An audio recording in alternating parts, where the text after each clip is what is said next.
Hello, white people. The world has lost its mind.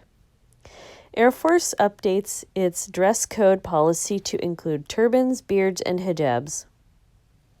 This is dated yesterday. This is Airman First Class Jaspreet Singh wears his newly approved U.S.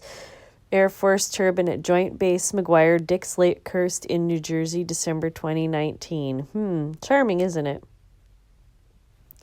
The U.S. Air Force has updated its dress code policy to outline a clear approval process for Sikhs and Muslims who want to serve while wearing their articles of faith.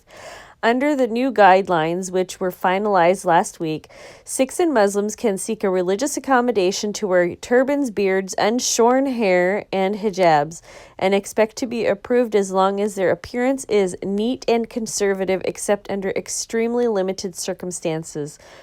The final review for the accommodation must take place within 30 days for cases in the United States and 60 days for all other cases according to the guidelines. And for the most part, airmen can expect the religious accommodation to follow them through their career. Previously, Sikh and Muslims serving in the Air Force individually requested religious accommodations that were granted on a case-by-case basis, but the approval process could be lengthy. This update standardizes that process and outlines a formal timeline for approval. Advocacy organizations say more needs to be done. Sikh and Muslim advocacy organizations said the move was a significant step toward inclusion, though some said that the military needs to go further. We support these new guidelines as a step toward religious accommodation and inclusion for military personnel of all faiths. Ibrahim Hooper, National Communications Director for the Council of American Islamic Relations, that would be CARE, said in a statement. I didn't think that the Muslims liked the Sikh or the Sikh didn't like the Muslims, something like that. Air Force allows Sikh airmen to wear turban and beard while serving. Oh, Jesus.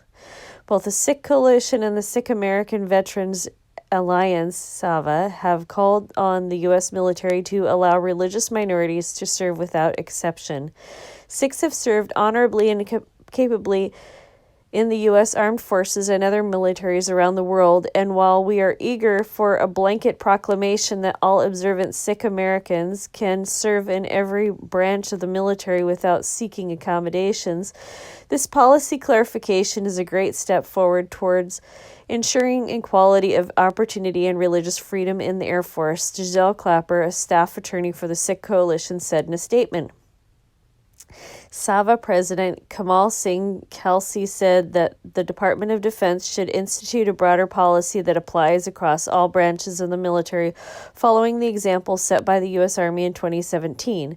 The Department of Defense should have a consistent and department-wide policy on religious accommodation, Kelsey said in a news release. Those who are committed and qualified to serve our country in uniform should be able to do so in a more streamlined and efficient manner. Airmen have received accommodations before. A handful of Sikhs and Muslims have received accommodations to serve in the Air Force while wearing their articles of faith. On Wednesday, the Sikh Coalition announced that Airman First Class Gurjit Singh became the first Sikh American to receive an accommodation to serve in the Air Force and the Air National Guard.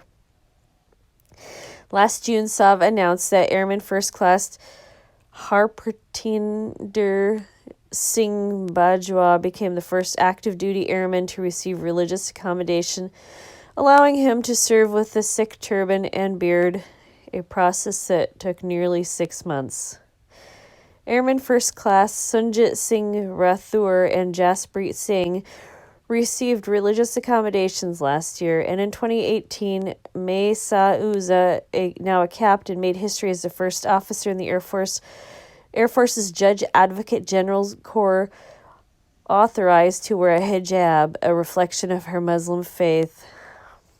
You know, when white people immigrate to America, they immigrate from a stable country to a stable country. But when non-whites immigrate, they immigrate from a destabilized country to a stabilized country, and they bring their destabilizing belief system with them. You know, all these destabilizers need to go home. All right, white people, that's all the damage for now. Thank you so much for listening and look forward to your comments below.